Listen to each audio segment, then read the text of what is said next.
The directive was hugely ambitious, and it largely ignored other evaluations that questioned whether the German armed forces could hope to conquer and occupy a territory on this scale.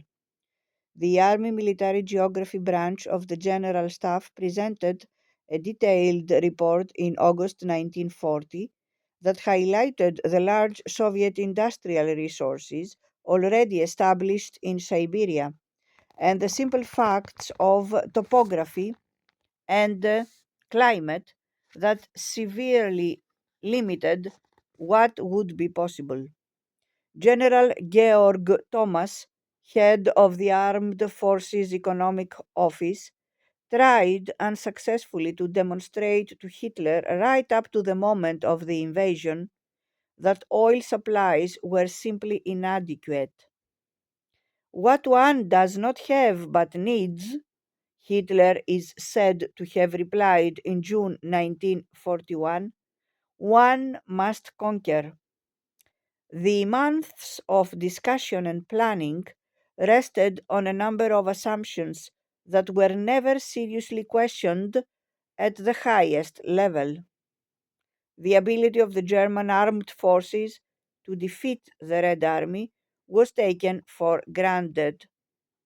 The Marx Plan anticipated a campaign of between 8 and 11 weeks, a larger version of the defeat of France. Von Lossberg thought the main stages necessary to reach the terminal line might take from 9 to 17 weeks.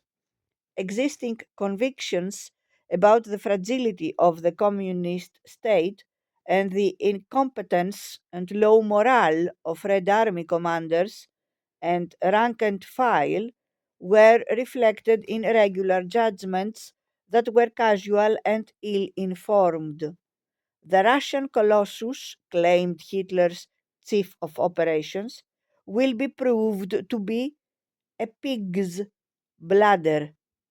Prick it, and it will burst.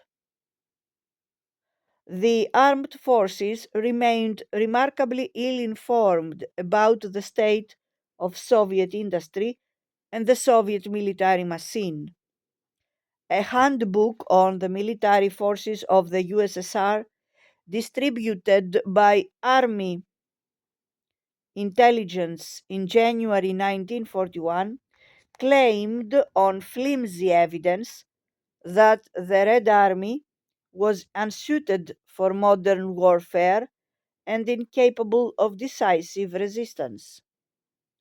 German generals regularly described the enemy in derogatory racial terms as Mongols or Asiatics, as hordes rather than armies, redolent of colonial warfare.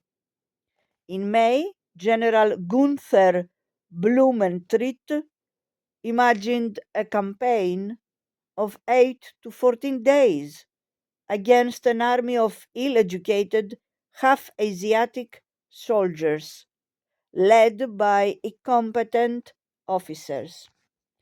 Brauch, Brauchitsch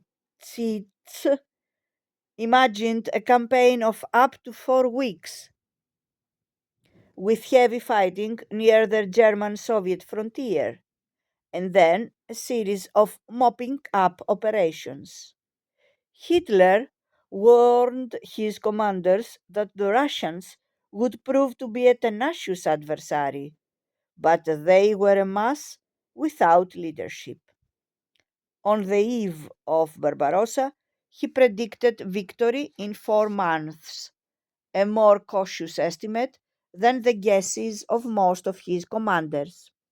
The confident belief that German armed forces were vastly superior to the Soviet enemy underpinned the strategy of a swift victory, which was essential to free Germany from resource bottlenecks for the confrontation with Britain and the United States. Yet the planning took little account of the problem of supplying scattered forces across a wide geographical area where terrain, and climate were utterly different from the earlier European operations.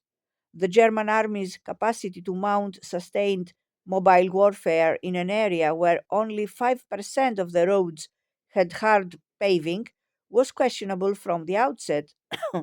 The refusal to take such constraints seriously is all the more remarkable, given that many senior commanders, including Halder, had served on the Russian front during the Great War. Yet it was Halder who assumed that everything must be achieved with the motor, increased motorization. By Barbarossa, the army had 600,000 vehicles, but many were captured trucks and vans which were difficult to maintain or to find spare parts for. The campaign began with more than 2,000 different vehicle types. The problem of finding additional motorized transport meant reliance on as many as 750,000 horses, many of which had to be led or ridden to the front because horses took up too much space as railway freight, while none of them was used to the extremes of heat in a Russian summer or cold in winter. Railway supply, on which German forces had relied since 1939, was not guaranteed for the campaign in the Soviet Union because German locomotives and rolling stock could not use the wide gauge Soviet rails, which would have to be replaced by German engineers across European Russia. To ease the probable supply bottlenecks, improvisations were introduced. Tanks carried double the usual load of fuel and ammunition and pulled trailers with 200 liters of petrol to keep them mobile for longer. The poor terrain, however, was bound to increase fuel consumption, exacerbating an already critical situation with the supply of oil. The assumption remained, however, that the campaign would be over so quickly that the potential logistical crisis could be set aside.